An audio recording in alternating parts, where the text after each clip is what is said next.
Okay, so this is a new all-purpose recipe that I found that I've been trying out. So last week what I did was I got a jar container like this. I filled it up with 1 cup white vinegar and 1 cup water. And then I also put in some lemon rinds and some rosemary sprigs.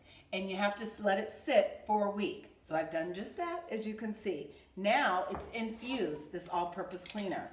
So we're gonna put it in the jar in a 16-ounce sprayer, pour it all in there. Now I know you can't smell, but ooh, that smells kind of good. Hold on, let me just point this towards my camera person. What do you think? That smells pretty good? Pretty good? Yeah. She says okay. So we pour it in here, and this is our all-purpose cleaner. So this can be used to basically clean your countertops, to clean toys, to clean whatever needs to be disinfected.